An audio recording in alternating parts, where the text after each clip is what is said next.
Good afternoon, everyone. The Secretary General Special Representative for the Central African Republic and head of the UN mission there, Parfait Onanga-Anyanga, briefed the Security Council this morning. He said that despite ongoing challenges, he was hopeful that the necessary foundations for lasting peace in the country had been established. Together with the Central Africans, we must now help move the country from a phase of containment to one of transformation, where the dividends of peace can be felt by all communities and all citizens, he added. The Special Representative also said the path towards peace and reconciliation would not be an easy one, and that the international community must work with the government of the Central African Republic to ensure that this peace process is people-centered and does not fail. He stressed the importance of putting in place the conditions that will give the African initiative the greatest chance to succeed. That means ensuring that the parties enter into negotiations in good faith and with a true commitment to the dialogue and its outcomes, having the buy-in of the Central African people, putting in place security conditions conducive to the dialogue and the enforcement of its outcomes, and having the unified political support of the members of the Security Council, the countries of the region, and the international community at large. His full remarks are available in our office.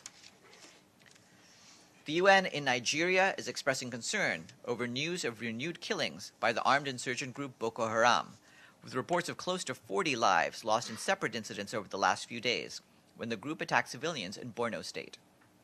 In a statement issued today, UN Resident Coordinator Edward Callan said that he had also learned with sadness about the loss of over 50 lives following communal clashes in Kasuan Magani area, south of Kaduna State. Mr. Callan appealed to the government of Nigeria and security forces in the region to scale up their efforts to protect civilian communities, especially in areas where sporadic attacks have been recorded recently.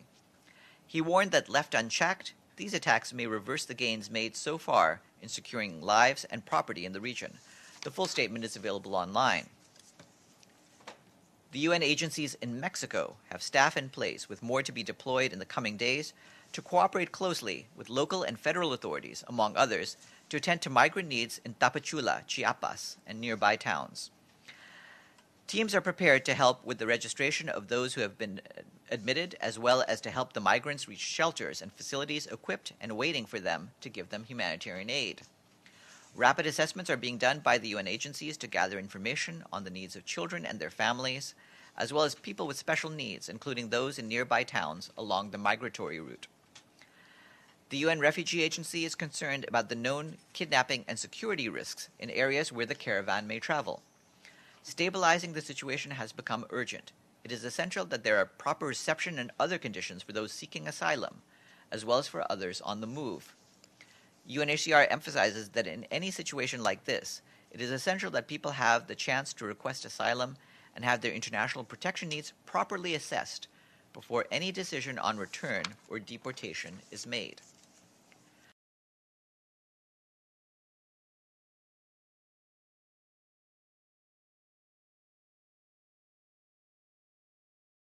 UNHCR noted that elected officials from all sides of politics have highlighted the human cost of so-called offshore processing in recent weeks, but decisive action has not been taken. The agency said that the immediate evacuation of refugees and asylum seekers from Papua New Guinea and Nauru to Australia does not require legislative change. It added that concerted action, founded upon a clear humanitarian imperative, is needed to prevent further deaths and harm to innocent men, women, and children. UNHCR also stressed that the circumstances of refugees and asylum seekers in Papua New Guinea and Nauru are entirely distinct from those of nationals and people who have migrated voluntarily. It said that the unique needs of people who have fled war and persecution, who have been forcibly transferred, detained, and subject to harrowing conditions, require an intensive response that is not available locally.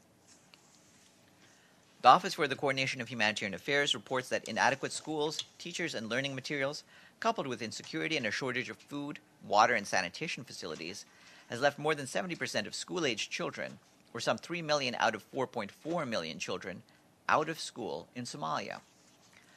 The situation is even more grim in rural areas and in urban internally displaced person settlements, where just 17% of children are enrolled in primary school, according to Education Partners.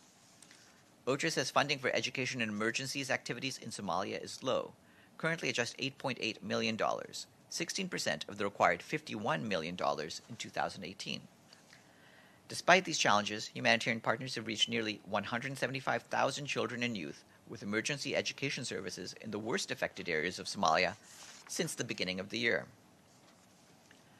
The UN Interim Force in Lebanon, Head of Mission and Force Commander Major General Stefano Del Col, had separate meetings today in Beirut with Lebanese President Michel Aoun, Speaker of Parliament Nabi Berri, and Prime Minister-designate Saad Hariri. Discussions focused on the implementation of UNIFIL's mandate under UN Security Council Resolution 1701 and related resolutions, violations, and the situation in UNIFIL's area of operations in South Lebanon, with a special focus on continued strong cooperation between UNIFIL, the Lebanese Army, and host communities. During the meetings, Major General Del Col emphasized the need for UNIFIL to have unimpeded access to the Blue Line. In Krakow, Poland, the preparatory meeting of the Conference of the Parties of the UN Climate Change Conference, also known as pre-COP, began today. The meeting aims to lay the foundation for a successful Conference of the Parties, which will take place in Katowice in December. At the opening, high-level representatives urged countries to speed up work and to identify possible bridging proposals in the negotiations on the guidelines that will tell the world how to implement the Paris Climate Change Agreement fairly and transparently for all. UNFCCC Executive Secretary Patricia Espinosa strongly urged leaders to make progress, noting that emissions from the energy sector were on the rise.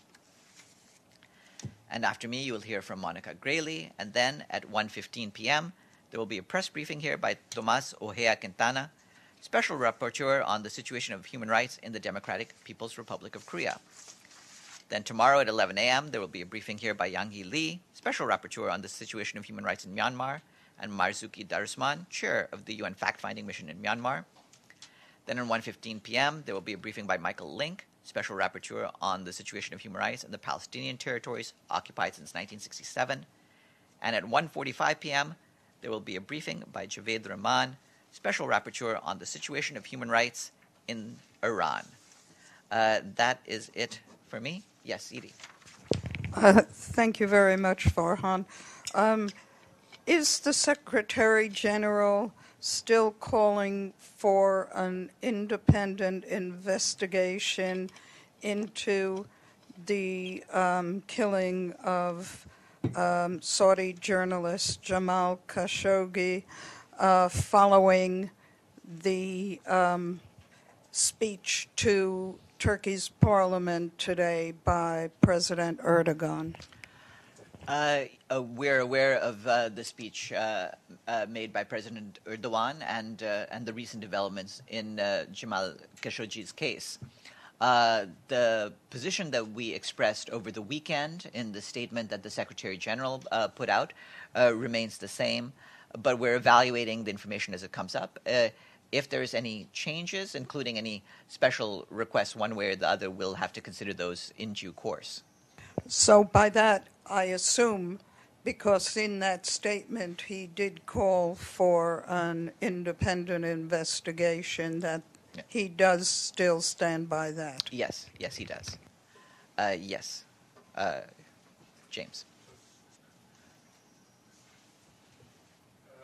First, Farhan, if you don't mind, a polite request. This briefing sometimes starts a fair bit after the top of the hour, and sometimes it starts very punctually. Could we please have the squawk with a couple of minutes to get here? Because otherwise we can come down here at midday and sometimes wait for 15 minutes. So it would be nice if we could just have a little bit of time to make it down, because otherwise we miss the first thing you say. Okay, I'll try to move here slower. Normally, when I'm doing, I've got nowhere else to go because I'm right down the corridor. No, I know. If we could just have a moment to get into the room, I will move slowly. And secondly, just on the Secretary General in Washington D.C., do you have a full list of who he's met so far? We know he's going to be meeting the Secretary of State in the coming hours. Can you give us a readout of how things are going and the full list of people he's seeing today?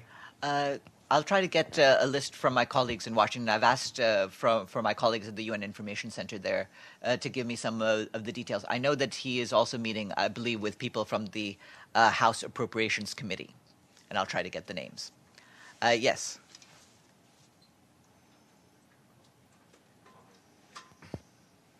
Farhan, on the Khashoggi case again, the Turkish Secretary of State today said they are welcoming a joint investigation with the United Nations or any international court. So here it is, the formal invitation to the United Nations. Your colleague Stefan just told us that would be a condition. Here is the condition, fulfilled, obviously. Will there be an announcement soon by the Secretary General about an independent UN investigation?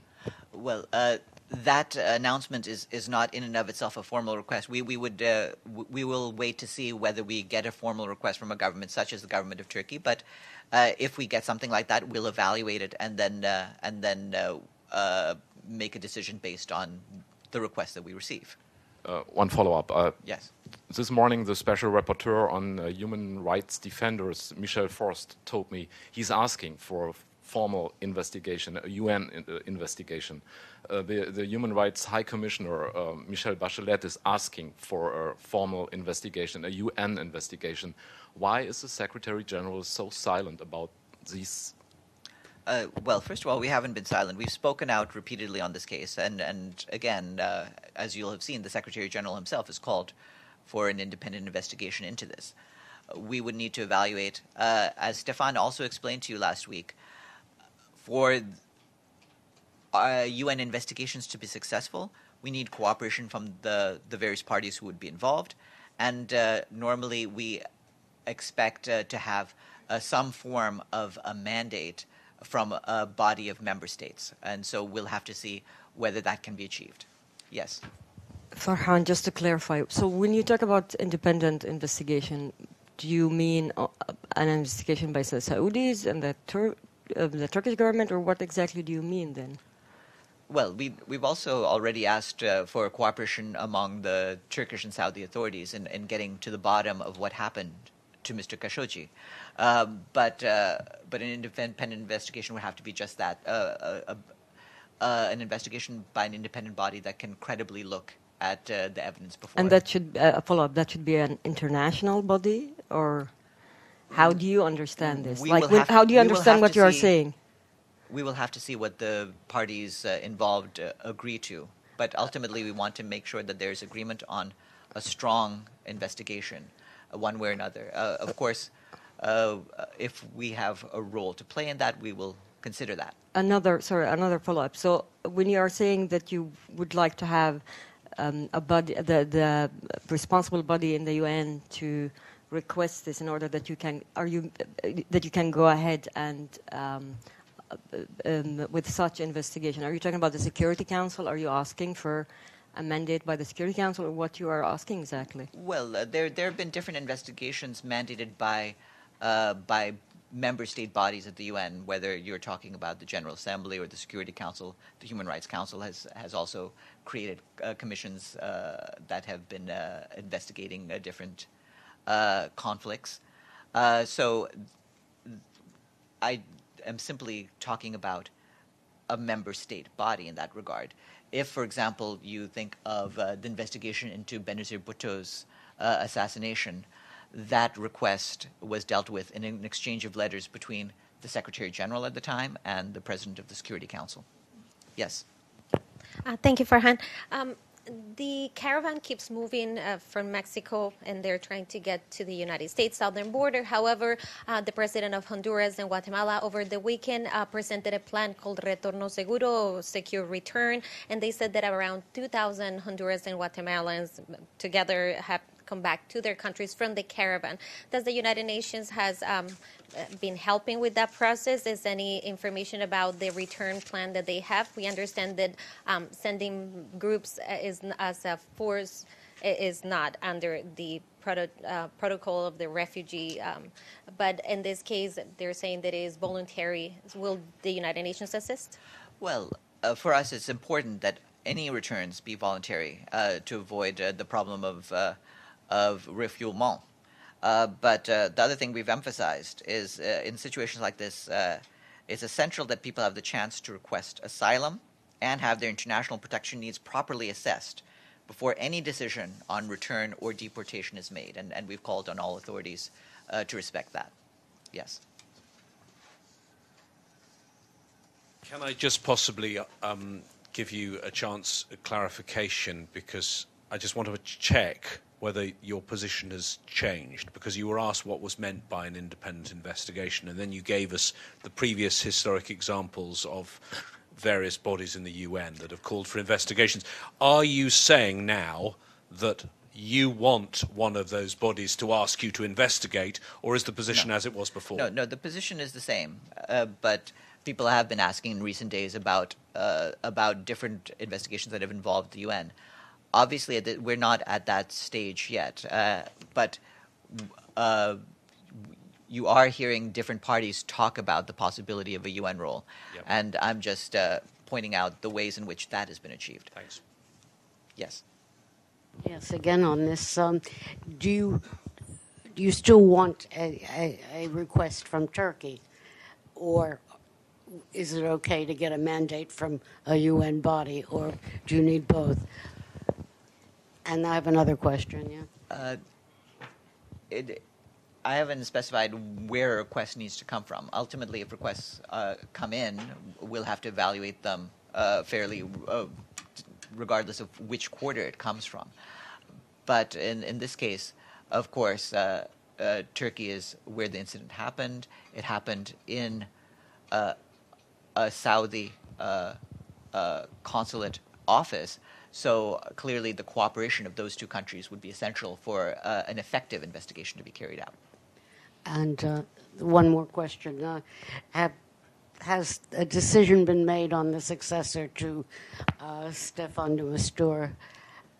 Is it the Norwegian, as Colin said? Whenever we have an announcement to make, we'll make it. But we're not at that stage just yet. Yes.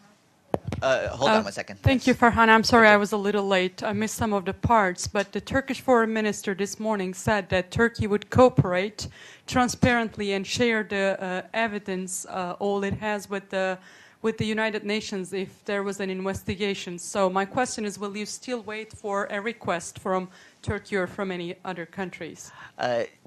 For any UN role, of course, as we've been saying for the past week or so, we would need a formal request for involvement. And as I've informed your colleagues prior to your arrival, normally UN investigations have a mandate that is given to them by a body of member states. And so we would need to see whether that can be provided. Yes, now you. Thank you, Farhan. Can you give me a yes or no answer on this question? Is Mr. Yankovic, the current head of UNAMI, considered for the position of UN envoy to Syria? We don't actually provide lists of candidates for positions.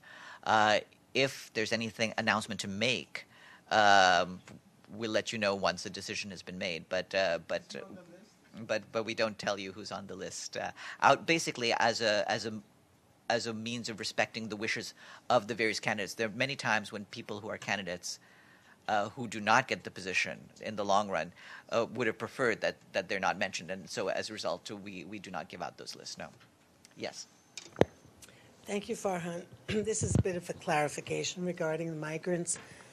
I was just wondering, with the caravan, what are the responsibilities of countries that migrants pass through? For example, if migrants are going through Honduras or going through Mexico, does Mexico have the responsibility legally to try to process these migrants, determining who they are or not? And I guess my question is, are migrants free to just go wherever they want, or are they supposed to be processed first by the nearest country?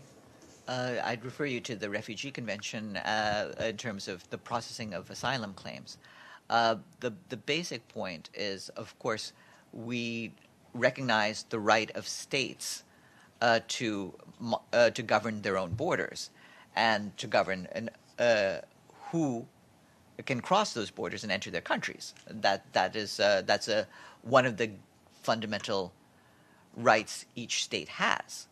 At the same time, of course, there are people who are in different sets of need, and UN agencies, including in Mexico and the various other Central American countries and North American countries, have been deployed on the ground to make sure that their claims can be heard and that their needs can be assessed. For us, we believe that throughout the various countries in which they're transiting, it's essential that there are proper reception and other conditions for those seeking asylum as well as others who are on the move. And with that, one more. If they start moving north in Mexico, how can their claims be heard at the U.S. border? Who would look at that before the children are separated? Well, at this stage, like I said, UNHCR and various other agencies, IOM, are there and present and are able to listen to any claims that they present right now in southern Mexico. If that changes, we'll see what needs to be done. Monica, come on up. Oh, wait, Philippe. Just a last one. Can you tell us when Mistura is going to Damas?